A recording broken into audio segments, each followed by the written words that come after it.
For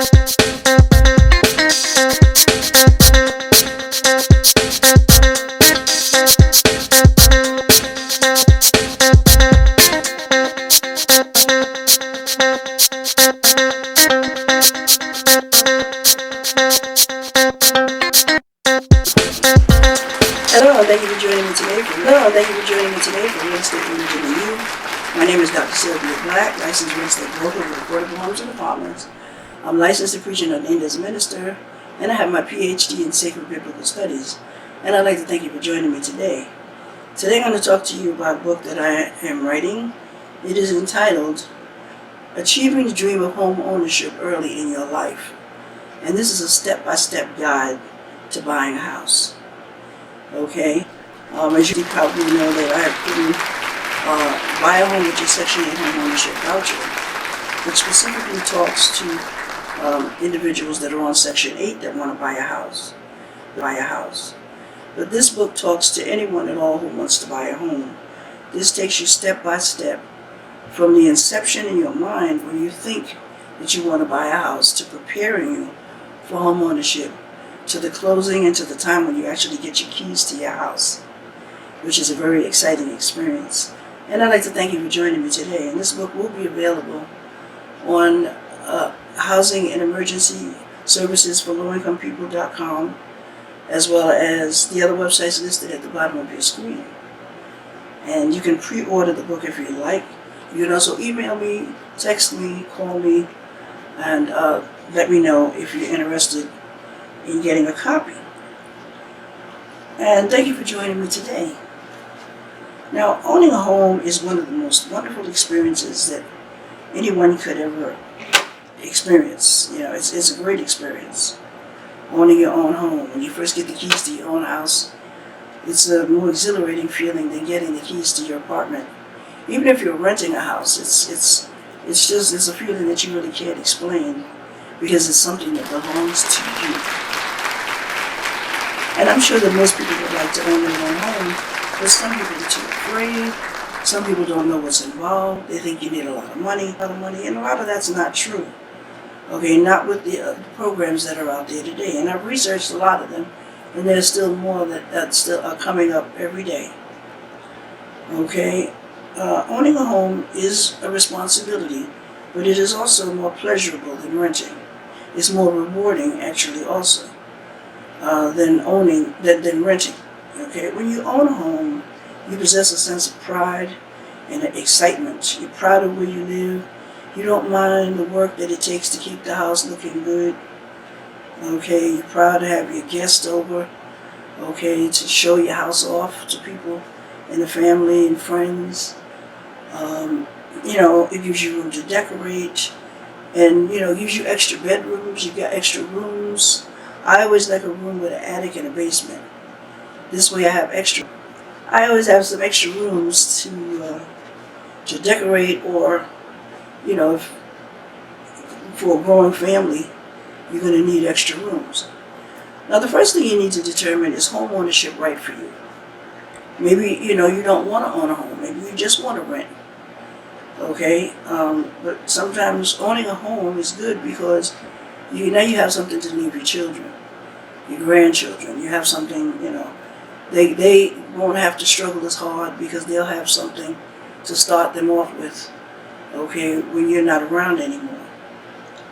Okay, but understand that your income, expenses, and your spending habits, home values, and use of credit, if any, are all a determining factor in determining how much of a home you qualify for. Okay, it doesn't matter the neighborhood because the prices of the house is what determines what you can afford, okay? And a lot of times it's in a specific neighborhood that the prices are cheaper and not so cheap. But as a real estate broker, I find that not to be true because I have found some houses that are quite reasonable. They always needed work, okay, but they were in nice areas, very decent areas. I got a house that was I paid $10,000 for it. It's 90% off of the market value. Okay, it was vacant and it needed work. It only needed about $30,000 worth of work for the certificate of occupancy to be obtained. And what that is that means that now it's livable. It's not doesn't mean that it's going to be beautified, because the house itself is already pretty. All you have to do is put some soap and water on it, and you get all the beautification that you want. It had old windows in it, okay, and those windows work just fine. I don't need no brand new windows in it. Of course, when you start beautifying the property, that increases the market value a little bit more. But you don't want your house in the middle of the block to be worth more than the houses that are next to you, because you're not going to get very much for it. You're not going to get too many people that's going to, when you get ready to sell it or whatever, or you get ready to refinance it, it's going to be harder for you to do that, because the appraisals and the assessment values are determined by the neighboring houses. Okay, not just your house. So if your house is the most expensive house on the block, more than likely it's going to be harder for you to either sell it and get what you want, or you get a mortgage on it and get what you want. You're going to have to settle for a little bit less money, but nevertheless, there's money to be made when you own a home. Okay, now the first thing that you need to consider, are you financially ready to purchase? And a lot of people don't know whether they are or not. Okay, and how we determine that? Now, certain things that you need to be done to prepare yourself for home ownership. Unless you are already prepared and you already know what you need to do. When you locate the dream home, there is also a process. Once you sign the papers and move into your dream home, you'll have a responsibility now as a homeowner to take care of your dream home. And this book will prepare you, okay, for home ownership. Okay. How long have you been employed? Usually 2 years of steady employment is what the banks require. Lending institutions, financial institutions, loan officers, mortgage brokers, they all require at least a minimum of 2 years steady employment on a job. Okay? And it's sometimes, plus you need a consistent income to qualify you for a mortgage. So that means you would have to have been working for 2 years consecutively. Okay? Every day of those 2 years, you would have to be working. Okay? You would need to have a plan on living in your new home for several years. In other words, when you buy a house, don't plan on moving out right away. Plan on staying there, for at least 10 years or so. Don't plan on moving out right away. First-time home buyers should not be considered as short-term investment. Now, another thing you need to consider is how willing are you to maintain your home? Are you willing to take care of it? Are you willing to go through the extra mile to, if something breaks, you're going to have to call the contractor. You don't have a landlord to call because you're not paying rent anymore. Okay, you're going to have to take care of it yourself. Okay, you don't call the bank. The bank's not going to fix it. You are going to have to be the one responsible, the heads of household. Okay, with the furnace, and you have to be prepared for these things when you purchase a home. And these are the things that we will prepare you for here at Affordable Homes and Apartments. And this book will also prepare you for it. Achieving the dream of home ownership early in your life. Okay, you must be willing to take care of the repairs. Okay, you must be prepared, actually, okay, to take care of the repairs, the maintenance, your front yard, your backyard, and every floor in your house. Now, if you feel that you don't want a whole lot of house to take care of, get you a one-story house. Sometimes you can get it with a basement and without. You can get one with crawl space, and you can also get a shed and put it on the property and keep your stuff in there if that's what you choose. Me, at least, if I have a one-story, give me a basement at least, so I have some extra storage space. That's the purpose of getting a house, so you can put more stuff in it. You have more rooms to do what you want to do. Your husband might want a room for himself, so you can go and chill out in, or to entertain the boys in. The women, the ladies in the family, she might want a place for her, so she can go and do what she got to do. You might want to put a gym in one of the rooms. You might have someone that sews or paints or does music, or maybe someone that writes like me, need a quiet space. So you got, all kinds of rooms that you can use, all kinds of places that you can go. You can turn this room into a multi-purpose room. I can use it for my writing, and then you can use it for your music, but not at the same time. You can have the basement, you can have a pool table in there. That can be the party place. Have your Christmas lights all over the basement to light it up. Have your DJ down there, your music box or whatever. You don't need a DJ now, just press a button or click a button actually, and you have your music continuous live stream with video. Okay, and you have your music down there. You can have your gym down there. Party hardy all day long, all night long, until the break of dawn. Whether it's the gospel music or to whatever kind of music you like. You can sing down there, you can rehearse, you can practice. The possibilities are endless when you own your own home. But the main thing is that you'll have access to cash whenever you need it, okay? As a responsible homeowner, and I say responsible because responsibility is one of the main things that you have to exercise when owning a home. If you're responsible when you rent your apartment, if you're responsible when you rent a house, or whatever it is kind of dwelling that you live in, if you feel that you are responsible and that you are willing to go the extra mile, okay, then you can move forward in owning a home. Okay, but what I do is I prepare you to become ready to own a home. Okay, and there are other organizations out there that do it as well. Okay, but and when I do my workshops and whatnot, and this is how I prepare you for your home ownership. Okay, purchasing a home is a luxury, like I said, and I can't stress it enough. It's a responsibility. Okay, which is going to require time and money. Adding repairs to your budget will help prepare you when something doesn't work, when something goes wrong and needs fixing, like the furnace or the hot water tank, or even the electricity. Okay, and you want to prepare for that because you could be in the dead of winter and your furnace goes kaplooey, and then all of a sudden, what are you going to do? You're going to call somebody, but they want money, okay, to pay for the repairs. Okay, there's one thing I don't mess with. I don't mess with gas, and I don't mess with. I can mess with electricity a little bit. Turn the electricity off. I can mess with some wires and stuff a little bit. I can deal with that, but I don't mess with gas. Okay, I can mess with pipes. I can do something like that, but I'd rather leave the complicated stuff to the professionals. And some states require that anytime any work goes wrong with any device that requires a licensed professional to have installed it in the first place, that you're going to need a licensed professional to fix it. Now, of course, who's going to know in the middle of the night that a licensed professional came to fix it or not? Well, maybe that code enforcement officer from the city may have to come back into your house again at some point to inspect. Okay, you might want to get a second mortgage. Any number of things can happen that will require the attendance of the city to come in and inspect. And when they come and inspect and they see a faulty job having been done by an unlicensed professional, that could be a fine. Because safety is first. And you want to always make sure that you're safe. You be sleeping in the middle of the night, and what happens? You don't want something to go further wrong with it. I'd rather deal with a furnace, because there are other ways that I can get heated up. Okay, I can heat my heat. I can get warm.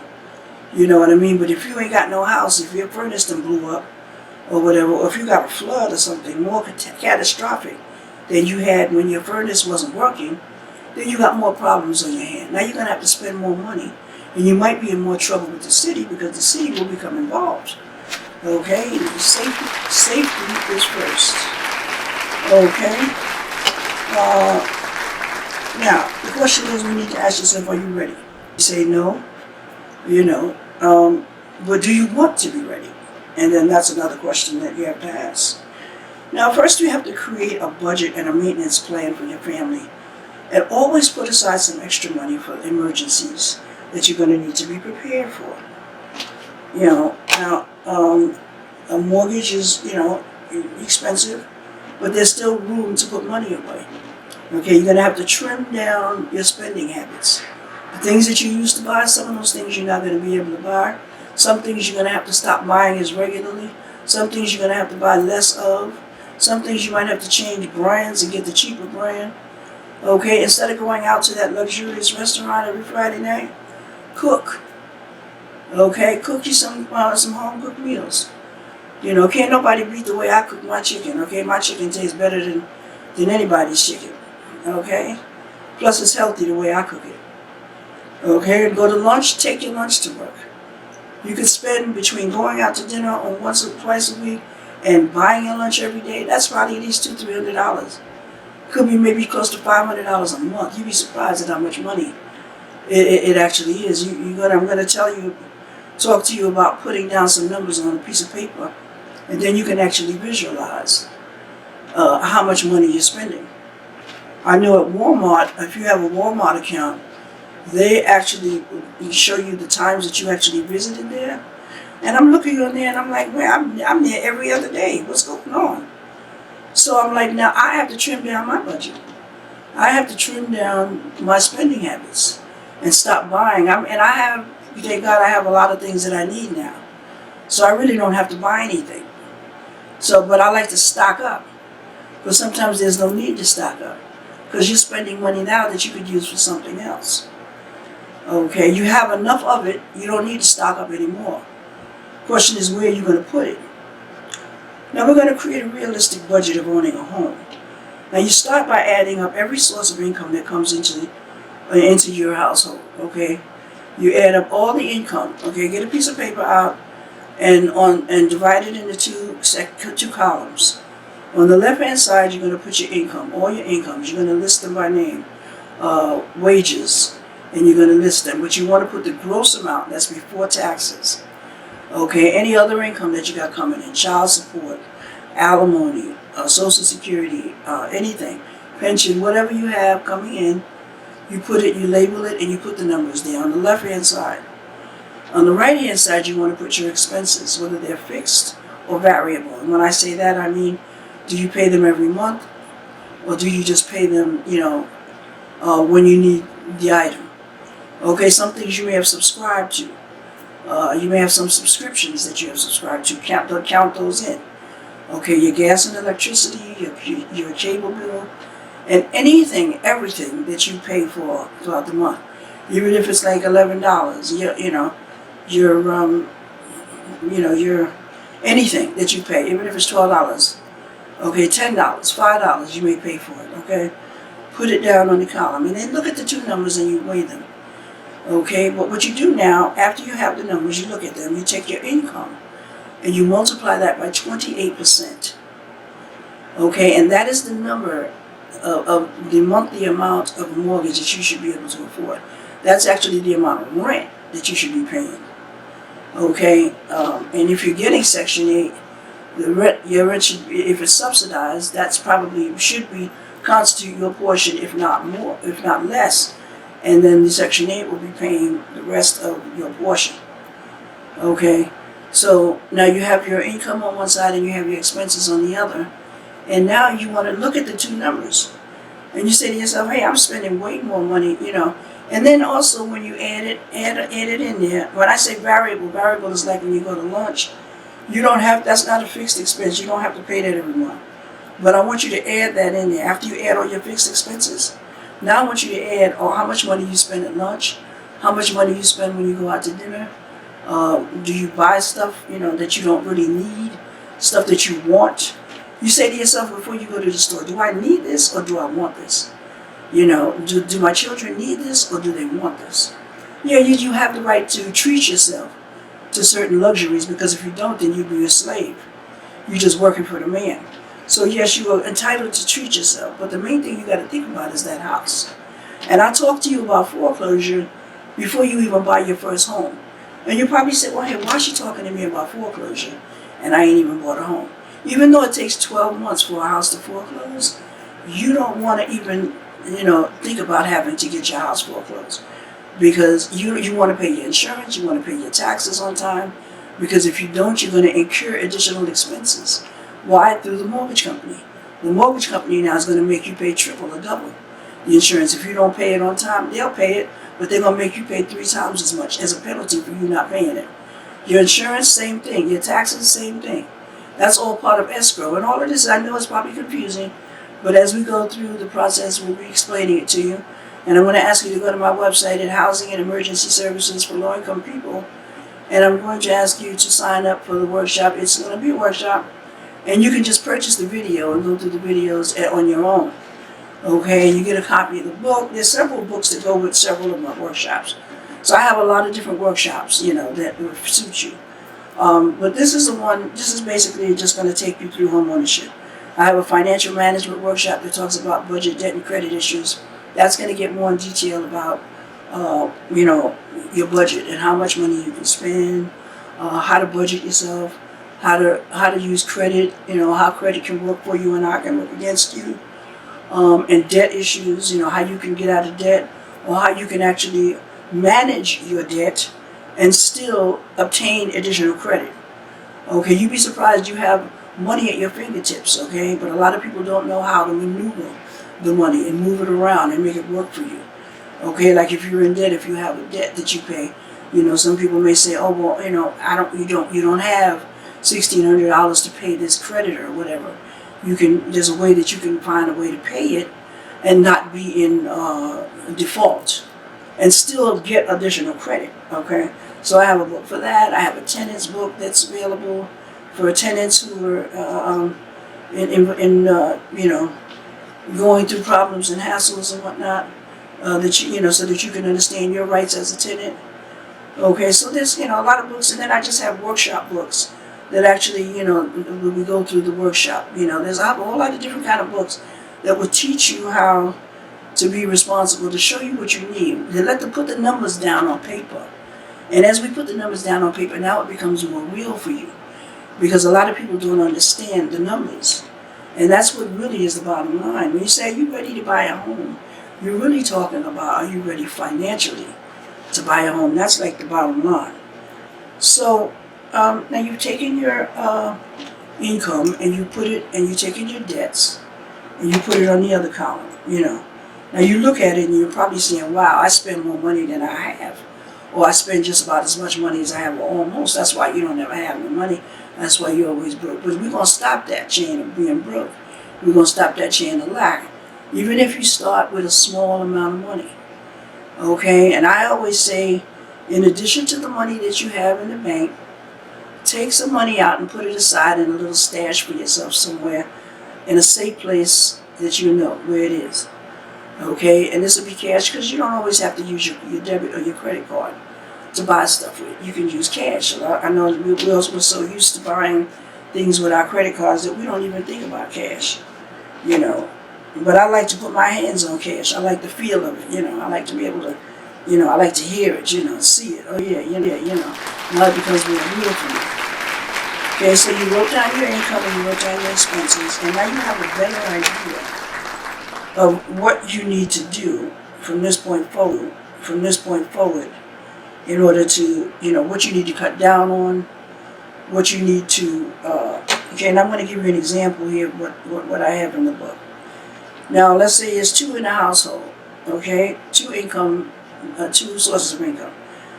Two paychecks coming in, $1,600 a month each, that's $3,200, okay?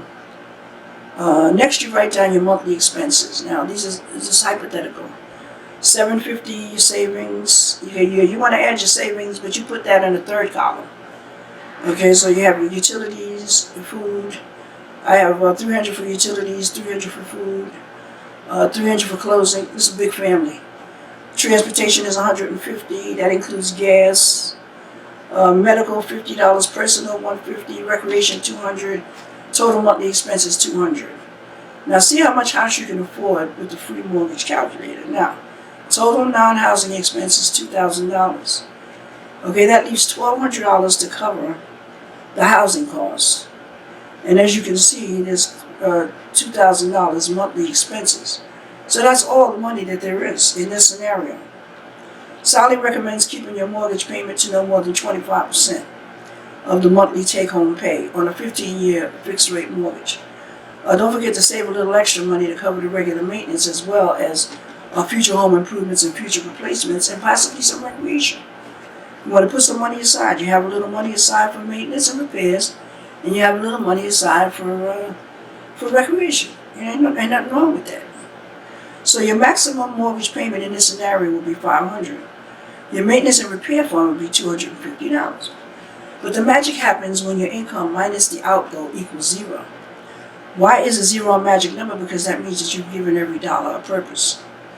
$3,200 minus $2,000 equals $1,200 equals $432 monthly mortgage payment. Now in this scenario, first you're going to have to cut down on some expenses. Personal clothing and recreation can be reduced. That would be $450 after you've reduced those three. Not you haven't eliminated them, you just reduced them. $450 you can add to your to this now, or so if you qualify partially cut back, you can reduce this by $300, allocating $50 for personal, $50 for clothing, and $50 for recreation. That gives you an extra $300. So now you have 2 paychecks equals $3,200. Okay, next we're going to do the same scenario. We have $750 for savings, $300 for utilities, $300 for food, $50 for clothing, $150 for transportation, $50 for medical, $50 for personal, $50 for recreation. Now the total monthly expense is $700 instead of $2,000. So that's $300 that you've deducted from that you can now add. So now we have $3,200 minus $1,700 minus $1,500 times 28% equals $540. So now you can afford a more expensive house. Before it was $400 and something. Now it's $540 you can afford in a monthly mortgage payment. And I always overestimate. I always do it by the 10%. So if you're looking at a house for $100,000, I would say allocate $1,000 a month for all your monthly expenses, including your mortgage, your utilities, your cable, and anything else, your escrow, your taxes and insurance. And usually that $1,000 will cover it. But you're looking for somewhere where you can get a lower rate mortgage. 4%, 5%. That would lower your monthly mortgage payment. Okay? But by cutting down on certain expenses, now you have increased the amount of your monthly mortgage payment that you can afford. And if you're purchasing a new home with your Section 8 homeowner voucher, okay, so we're going to continue with, some more interesting topics on this. Achieving your dream of home ownership early in your life. And it's a step-by-step guide to purchasing a home. And my name is Sylvia Black, and I'm a licensed real estate broker with affordable homes and apartments. And I ask you to holler at a sister, and I will see you next time. And we're going to talk about making it a habit. Make a habit of paying your bills on time. And maybe even consider auto pay so that they can take their money out when the bill is due and you don't have to worry about paying a late fee. Well, that money could have been spent on something else. Okay? So I'm going to ask you to holler at a sister. I'll see you next time. Peace out.